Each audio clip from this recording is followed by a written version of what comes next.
Cada día, 130,000 vehículos cruzan un puente los ingenieros, ahora saben que colapsará. No que podría colapsará. El puente de la Interestatal 5 atraviesa Rio, Colombia, fue construido en 1917 y 1958. Décadas antes de que los científicos entenderán la zona de subducción de Cascadia. Esta línea de falla se extiende 600 millas frente a la costa del Pacífico, y había tard para un terremoto de magnitud 9.0 que ocurre 300 ecos. Cuando es terremoto golpee, este puede convertirá en una trampa mortal. Es el único cruce importante de autopista norte-sur durante cientos de millas. Sin él, toda la economía de la Costa Oeste detiene. La solución cuesta 7.5 mil millones de dólares. La pregunta no es si podemos permitirnos construirlo, sino si podemos permitirnos no hacerlo. Para aquí está lo que nadie está mencionando. Este proyecto ha estado detenido por más de una década mientras el reloj geológico sigue avanzando. Vimos que ocurre cuando el punto de estrangulamiento más crítico de Estados Unidos se convierte en una carrera contra el tiempo mismo. Los números cuentan una historia aterradora. El actual punto de la Interestatal 5 fue diseñado usando estándares de ingeniería de los años 50. En entonces, los sismólogos en aseguran sabían que existía la zona de subducción de Cascadia, hoy lo sabemos. La falla viene desde el norte de California hasta Columbia Británica, y la evidencia geológica muestra que se rompe catastróficamente cada 300 ecos. El último gran terremoto fue en 1700, estamos con 324 ecos de retraso. El Dr. Chris Goldfinger, el principal sismólogo de la Universidad Estatal de Oregon, lo dice sin rodeos. Cuando ocurre el terremoto de Cascadia, los puentes construidos antes de los códigos sísmicos modernos fallarán. No es cuestión de si, sino de cuando. El puente actual se asienta sobre cimientos que nunca se diseñaron para soportar las fuerzas laterales de un terremoto de magnitud 9.0. El concreto se agrietará, el acero se doblará, y los tramos colapsarán en el río Colombia. Pero la verdadera catástrofe no es solo la falla del puente. Es lo que viene después, es que transporta más que tráfico. Es la línea vital económica que conecta Seattle con Portland, Vancouver con San Francisco. Cuando falla, las cadenas de suministro colapsan. Los equipos de emergencia no pueden ligar a las víctimas. El noroeste del Pacífico queda económicamente aislado del resto del país. El Departamento de Transporte de Oregon estima que el colapso del puente costaría a la economía regional 42 millones al día. Esos son 15 mil millones al año en actividad económica perdida. Toda la cadena de suministro de la Costa Oeste depende de este único cruce. Mientras tanto, el puente existente ya es funcionalmente obsoleto. Construido para el volumen de tráfico de los ecos 50, ahora maneja el triple de su capacidad designada. Los atascos diarios se extienden por miles en ambas direcciones. Los carriles estrechos no pueden acomodar de manera segura los camiones de carga modernos. El tramo levadizo del puente se abre para el tráfico fluvial hasta 150 veces al año, deteniendo el tráfico de la autopista de 10 a 15 minutos cada vez. Estos retrasos se propagan por toda la red de transporte regional costando millones en productividad perdida. Los costos de mantenimiento se están disparando. El acero envejecido requiere reparaciones constantes y cada año trae nuevas preocupaciones estructurales. El Departamento de Transporte del Estado de Washington gasta millones anualmente solo para mantener el punto operativo. Para aquí está la cruel ironía. Cada dólar gastado en mantener esta estructura condenada es dinero que podría destinarse a su reemplazo. Cada mes de retraso aumenta tanto el costo de reemplazo como el riesgo de un fallo catastrófico. La evidencia geológica es innegable. Los deslizamientos submarinos, los depósitos de arena y los datos de anillos de árboles apuntan a la misma conclusión. La zona de subducción de Cascadia produce terremotos devastadores con regularidad de reloj. Cuando es terremoto golpee, el punto actual no fallará gradualmente. Colapsará repentina y completamente levando cientos de vehículos y miles de vidas. La solución de ingeniería es clarísima: construir una nueva estructura con aislamiento sísmico diseñada, señales modernos de terremotos. Para el costo de esa solución ha creado una crisis política y financiera que amenaza con hundir todo el proyecto. El precio original era de 3.5 mil millones. Eso fue en 2019, cuando los planificadores pensaban que podían construir un simple punto de reemplazo. Hoy, el proyecto de reemplazo del punto interestatal tiene un costo estimado entre 5 y 7.5 mil millones. ¿Qué pasó? La política pasó. El proyecto comenzó como un desafío de ingeniería sencillo: reemplazar un punto envejecido con una estructura moderna y resistente a terremotos. Pero a medida que se volvieron disponibles subvenciones federales y los grupos políticos intervinieron, el alcance explotó, el terreno ligero se volvió no negociable. Los grupos ambientales exigieron una extensa restauración del hábitat. Los defensores comunitarios impulsaron carros para bicicletas, senderos peatonales y mejoras sísmicas para la infraestructura conectada. Cada edición elevó los costos. La extensión del terreno ligero por sí sola agrega más de 1.000 millones al proyecto. Requiere diseño especializado, sistemas eléctricos y coordinación con el sistema MAX de Portland. Los críticos dicen que es lujo innecesario. Los partidarios dicen que es esencial para la conectividad regional. La expansión de la autopista agrega otra capa de complejidad. El nuevo punto tendrá más carros que la estructura actual, lo que requiere rampas enormes y modificaciones de los intercambios. Las adquisiciones de propiedad se extienden desde Vancouver hasta Portland, cada parcela agregando millones al costo total. Pero el verdadero impulsor de costos es la ingeniería sísmica. Construir un punto de prueba de terremotos sobre el río Columbia requiere tecnología de vanguardia que eleva los costos a niveles sin precedentes. La nueva estructura usará sistemas de aislamiento en base, esencialmente amortiguadores gigantes que permiten que la plataforma del punto se mueva de manera independiente durante un terremoto. Estos sistemas cuestan decenas de millones por tramo, pero significan la diferencia entre sobrevivir y colapsar catastróficamente. Los cimientos profundos deben alcanzar la roca firme a 150 pies debajo del lecho del río.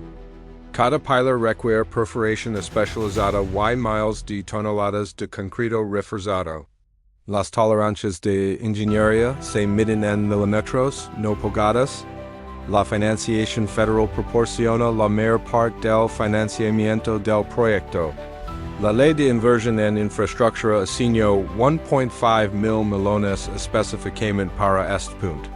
Subvenciones adicionales podrían aumentar la contribución federal a más de 3 mil millones, pero el dinero federal viene con requisitos federales, revisiones ambientales, provisiones de Buy America, salarios prevalecientes. Todo esto agade tiempo y costo.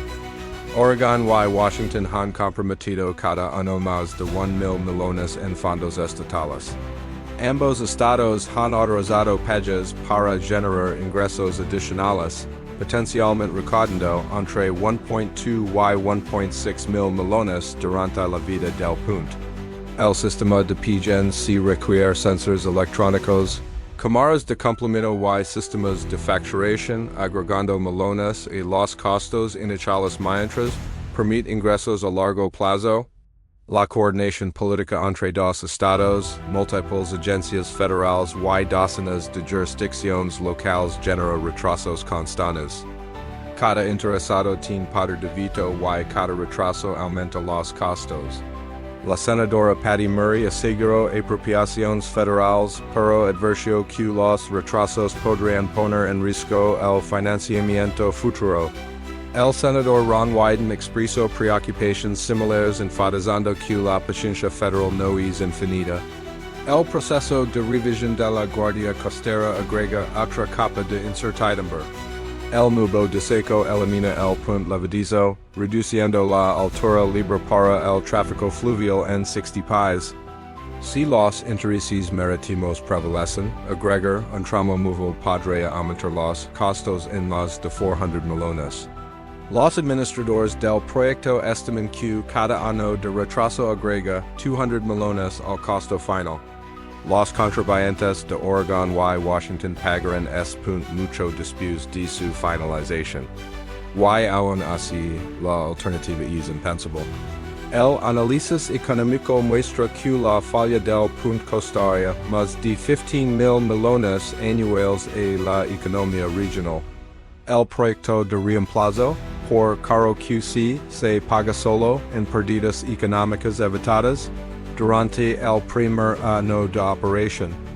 Con la alineación política finalmente lograda y la mayor parte del financiamiento asegurado, la pregunta es si los ingenieros pueden realmente entregar una estructura capaz de sobrevivir al inevitable terremoto de magnitud 9.0. La respuesta depende de tecnología, a que literalmente permitirá que el puente baile con la tierra misma. El cronograma de construcción es brutalmente ajustado. El inicio está programado para 2026 con finalización en 2032. Son 6 años para construir uno de los puentes sísmicamente más avanzados jamás construidos. La probabilidad geológica sugiere un 15% de posibilidades de un gran terremoto de Cascadia en los próximos 30 años. Cada mes de retraso aumenta las probabilidades de que los propios trabajadores de construcción enfrenten el desastre que intentan prevenir. El nuevo diseño incorpora tecnología de aislamiento sísmico probada en Japón y California. Los aisladores de base actúan como amortiguadores masivos, permitiendo que la plataforma del puente se mueva hasta 4 pies en cualquier dirección durante un terremoto. Los apoyos de goma con núcleo de plomo y amortiguadores viscosos disiparán la energía sísmica antes de que den la estructura.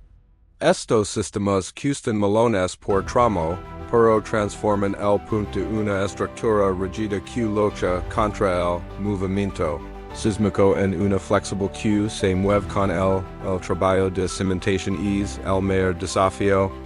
Los pilares deben extender 150 pies por debajo del lecho del río para ligar roca estable. Equipos de perforación especializados trabajarán día y noche para instalar enormes cajones de concreto. Cada cimiento requiere miles de toneladas de concreto reforzado y acero de alta resistencia. La mezcla de concreto incluye aditivos especiales para fregar bio el agua y resistir fuerzas sísmicas. Las pruebas de control de calidad se realizan continuamente durante la construcción. La superestructura de acero y acero metalurgia avanzada diseñada para zonas sísmicas.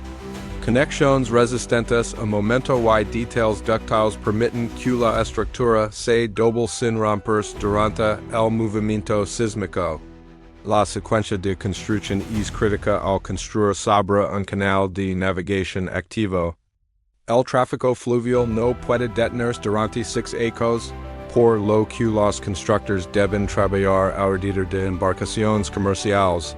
Operaciones de la Guardia Costera y restricciones ambientales. El clima agrega otra variable. Los vientos del río Columbia pueden superar los 50 miles per hour, deteniendo las operaciones de grúas durante días. Las tormentas de invierno y las inundaciones de primavera crean ventanas de construcción muy estrechas. Las fechas límite de subvenciones federales agadan más presión. El proyecto debe comprometer 2.44 mil millones en financiamiento federal antes del 30 de septiembre de 2026 o corre el riesgo de perder el dinero. Eso día solo 5 meses entre la aprobación federal esperada en abril y la fecha límite de gasto. Los administradores han dividido la construcción en fases para acelerar el cronograma. El trabajo de cimentación puede comenzar mientras se completan los detalles finales del diseño. Los componentes prefabricados se manufacturan fuera del sitio para reducir el tiempo en obra. Pero el reloj geológico no espera los cronogramas. Las estaciones de monitoreo sísmico en todo el noroeste del Pacífico rastrean la actividad de fallas continuamente. Cualquier incremento podría indicar que el grande se acerca. La cruel ironía es que el punto viejo permanecerá servicio durante toda la construcción. Si un terremoto grande golpea antes de que el nuevo abra, el desastre que el proyecto busca evitar podría destruir tanto el cruce existente como el trabajo en progreso. La confianza ingenieros sigue alta. El equipo incluye expertos sísmicos de renombre mundial que han construido estructuras resistentes a terremotos en las regiones más activas del planeta. Sin embargo, el tiempo sigue siendo la restricción final. El reloj geológico ha estado contando por 324 ecos. Y no se detendrá por plazos federales, revisiones ambientales o retrasos de construcción. La construcción finalmente ha comenzado, pero el reloj geológico sigue avanzando. La carrera está en marcha entre la ingeniería humana y las fuerzas naturales que han estado acumulando presión por de 3 siglos. Tendrá éxito esta apuesta de 7.5 mil millones antes de que la tierra misma la ponga a prueba.